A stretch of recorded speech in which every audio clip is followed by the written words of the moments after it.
မင်္ဂလာပါကိုမချန်ကနေကြိုဆိုပါရစေဆိုတော့ကျွန်တော်တို့ Manchester United ကဒီတစ်ပတ်မှာ Brighton ကိုအိမ်ကွင်းမှာလက်ခံကစားရပါမယ်ဆိုတော့ညီကတို့အနေနဲ့ရောဒီပွဲမှာဘယ်လိုရလဒ်တွေထွက်ပေါ်လာမယ်ထင်ကြပါလဲဆွေးနွေးကြပါအောင်ဆိုတော့ Manchester United ပြည်သက်နေရတယောက်အနေနဲ့တော့ဗောနော် United ဟာ Amorim ရဲ့လက်အောက်မှာကျွန်တော်တို့နှစ်ပွဲတောင်မှာဗောနော်ဇက်တိုက်အခုမှနိုင်မှုတဲ့အခြေအနေမျိုးမှာ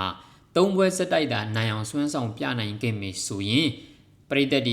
အတွက်ပဲဖြစ်ဖြစ်ကစားသမားတွေနီးပြအတွက်ပဲဖြစ်ဖြစ်ပေါ့နော်အသင်းက moral ဘိုင်းတွေအများကြီးကောင်းလာလိမ့်မယ်လို့ကျွန်တော်ထင်တယ်ဒါအပြင်ကစားသမားတွေရဲ့ယုံကြည်မှုတွေပေါ့နော်သူတပင်းကျွန်တော်တို့ကဒီယာဒီစတဲ့အနေထားကနေပြီးတော့အခုချိန်ကြီးကို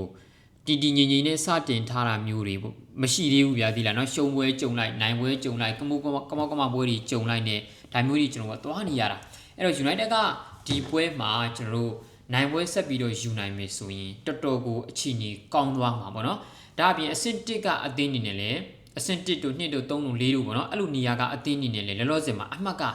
အများကြီးမကွာဘူးဆိုတော့ United အတွက်ဒီလိုအရင်မကွာတဲ့အခြေအနေမျိုးမှာအဲ့ထိတ်ကအသင်းအနေနဲ့အမှတ်တက်နိုင်နေမြကတ်အောင်လုပ်နိုင်မှုကဒါအချိန်ကောင်းပါဒ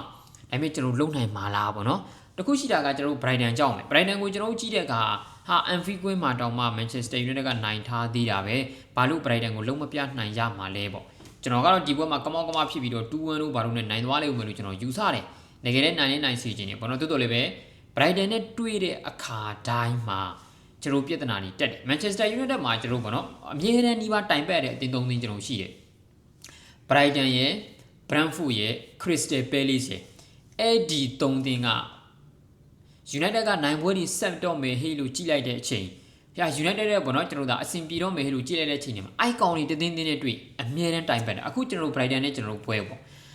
Brighton ကိုကျွန်တော်တို့အိမ်ဝင်းမှာလက်ခံကစားခဲ့တဲ့ပြီးခဲ့တဲ့300ဒီစက်တိုက်လုံးဝကိုအနိုင်ရထားခြင်းမရှိသေးပါဘူးဒါအပြင် Brentford နဲ့ဟိုတနေ့ကကျွန်တော်ကစားခဲ့တော့လေကျွန်တော်3-1နဲ့ကျွန်တော်ရှုံးတယ်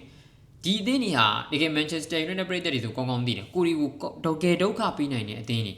ဆိုတော့ဒီယာဒီကိုကျွန်တော်ကြည့်တော့လေကိုရီနှစ်သင်းကြားထဲမှာကွာဟမှုကအများကြီးမရှိဘူး United ကအဆင့်9 Brighton ကအဆင့်10နှစ်သင်းစလုံးက10ပွဲစီကစားထားကြပြီးတော့အဲ့ဒီ10ပွဲထဲမှာ United က4ပွဲနိုင်တယ်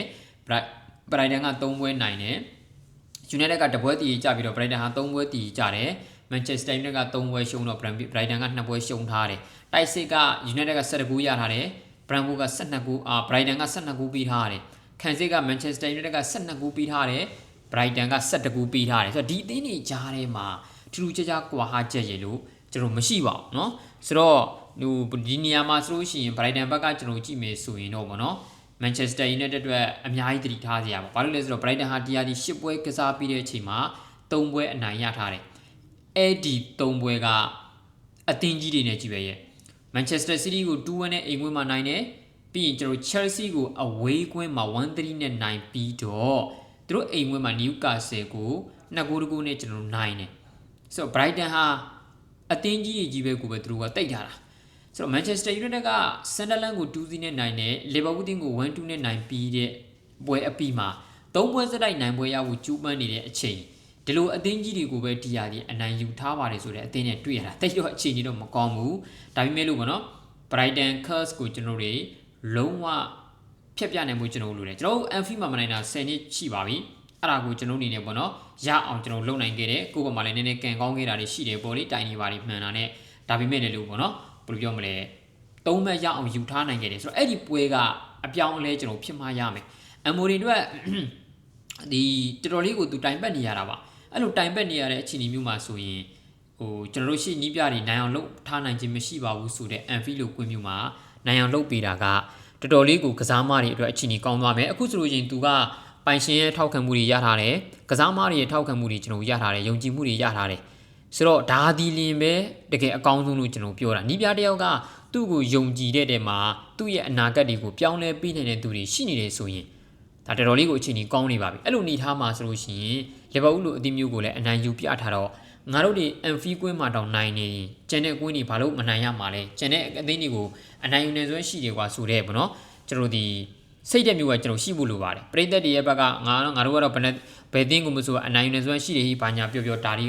သူတို့အတွက်တိတ်ပြီးတော့အတိတ်ပဲရှိခြင်းမှာရှိလိမ့်မယ်ဒါပေမဲ့ကစားသမားတွေရဲ့ mindset ထဲမှာသိတယ်မလားကျွန်တော်တို့ဒီပွဲတိုင်းကိုအနိုင်ယူနေစွမ်းရှိရဆိုတာမျိုးက တကယ်ရှိနေမှာကျွန်တော်ရမှာအဲ့တော့ဒီပွဲက United အတွက်ထုံးတဲ့တိုင်းပဲ Brighton ဖြစ်တဲ့အတွက်ပေါ့နော်ကိုဒီကိုဒုက္ခရောက်အောင်လုပ်မယ်ပွဲဒါပေမဲ့ Manchester United ကရရင်ရတဲ့အခွင့်အရေးတွေကိုအသုံးချရင်းနဲ့ Brighton ကိုဒုက္ခပေးဖို့ကြိုးပမ်းမှာပါအမိုရီတို့ကပေါ့နော်ကျွန်တော်တို့ဒီပထမဆုံးဆိုတယ်လို့နိုင်ပွဲကိုမြင်ရမလားပေါ့လေ၃ပွဲစတိုက်ပေါ့နော်ပထမဆုံး၃ပွဲစတိုက်နိုင်ပွဲကိုအမိုရီရဲ့လက်အောက်မှာမြင်ရမလားပေါ့ United ကလက်ရှိမှာဆိုလို့ရှိရင်အဆင့်73မှတ်ရထားပြီးတော့အဆင့်3ကလီဗာပူးနဲ့ကျွန်တော်2မှတ်ပဲကွာပါတယ်အဲ့ဒီတော့ဒီတစ်ပတ်မှာအသင်းကြီးတော်တော်များများကနိုင်ပွဲရနိုင်တဲ့အသင်းတွေနဲ့ကြီးတွေ့နေကြတဲ့အခါမျိုးတွေမှာကိုအသင်းကထပ်ပြီးတော့အမှတ်တွေရောခဲ့လို့မဖြစ်ပါဘူးဒါတွေဟာဒီယာဒီမာကိုပဲရှေ့မှာကျွန်တော်ကြုံခဲ့ပြီးသားဖြစ်လို့ပဲ United ကရှေ့ဘောနော် Brighton ပါလဲဒီChelsea တို့ဘာလို့ကိုနိုင်တဲ့ပွဲပြီးမှာဟာငါတို့တော့ဟေးဘယ်တင်းနဲ့ဘယ်နှမှတ်ပဲကွာတော့တာဘာညာတွေးကြတာဒါပေမဲ့အဲ့ဒီနောက်ပိုင်းမှာ Brentford ကိုရှုံးတာတွေဘာတွေကျွန်တော်တို့ကြုံသွားရင်းနဲ့အမှတ်တွေဘာတွေပြန်ကွာဟောအခု Liverpool ကိုနိုင်တဲ့အခါကျတော့မထင်မှတ်ပဲအမှတ်တွေပြန်ကတ်လာတယ်ဆိုတော့အဲ့ဒါကကြားထဲမှာ gap အရန်ကွာဟသွားလို့မဖြစ်ဘူးဒါကြောင့်ဒီပွဲကအနိုင်ရဖို့လိုတယ်ဗောနော်ကျွန်တော်ကတော့နှစ်သင်းစလုံး clean sheet တွေဘာတွေရမယ်လက္ခဏာတွေကျွန်တော်မြင်မနေရဘူး United မှာဆိုလို့ရှိရင်တော့ Lemons League ကတကယ် United ပရိသတ်တွေအတွက်တော့ Onana တို့ဘိုင်ယနာတို့ကိုနှစ်ရှည်ကြည့်ရအပြီးမှာတော့ဒီလိုကစားမလေးပြန်မြင်ရတယ်ဆိုတာတကယ်ကောင်းတဲ့အရာပဲတိုးတော်လည်းပဲခံစစ်မှာကကျွန်တော်အနေနဲ့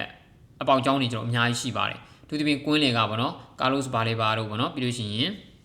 ဗာလဲဒီအယာရီတို့ကစားမတွေကိုရှင်းမကစားနိုင်ဘူးရှင်းမပြေးနိုင်ဘူးဟေ့ဆိုလို့ရှိရင်တော်တော်ကိုဒုက္ခရောက်မယ့်အခြေအနေမျိုးပါကာလော့စ်ဘာလေဘာအနေနဲ့လည်းသူ့ကိုပုံကိုရေးဆိုင်ရာအရာသဘောတူညီမှုတွေပါတောင်ပြီးခဲ့တဲ့ຫນွေကရခဲ့ပူပြီးတော့သူ့ကိုတကယ်ခေါ်ချင်ပါတယ်ဆိုတဲ့အသင်းနဲ့ရှင်ကစားတဲ့အနေအထားမျိုးမှာသူ့ကိုဘာကြောင့်ခေါ်တင်တယ်လဲဆိုတာမျိုးကိုဒီလိုပွဲမျိုးမှာတက်တည်ထက်ပြမှာပါဒါကြောင့်ပေါ့နော် Manchester United ပြည်သက်တွေအများကြီးရှိမှာဘာလေဘာကဘာလို့ငါ့ကိုခေါ်တင်တာလဲဆိုတဲ့ပုံစံမျိုးလှုပ်ပြမယ်ပွဲမျိုးမှာ United ရဲ့ကွင်းလေကတားနိုင်ခြင်းမရှိဘူးဆိုရင်ဒုက္ခရောက်ပါလိမ့်မယ်သို့တော်လည်းပဲကျွန်တော်ကတော့အိမ်ကွင်းမှာအနိုင်ရပြီးတော့ Manchester United အမိုရီရဲ့လက်အောက်မှာပထမဆုံး Premier League 3ပွဲကို3ပွဲဆက်နိုင်တာမျိုးကိုဖန်တီးပေးနိုင်မလားစောင့်ကြည့်ရတော့မယ်ညီတို့အနေနဲ့ရောဘယ်လိုမြင်ကြပါလဲကျွန်တော်ကတော့ဒီနှစ်သင်းကြားထဲမှာတယောက်နဲ့တယောက်ပဲ Brighton နိုင်ရင်ပဲဖြစ်ဖြစ် Manchester United နိုင်ရင်ပဲဖြစ်ဖြစ်ပေါ့နော်ကျွန်တော်တို့ဒီဂိုးတွေပါပြတ်လိမ့်မယ်လို့ကျွန်တော်မထင်ဘူး 1-2-1 နဲ့ပြီးရမျိုးပဲမြင်ရလိမ့်မယ်လို့ထင်တယ်ညီတို့ရောဘယ်လိုမြင်ကြလဲဆွေးနွေးရပါဦးအားလုံးကိုကျေးဇူးများတင်ပါတယ်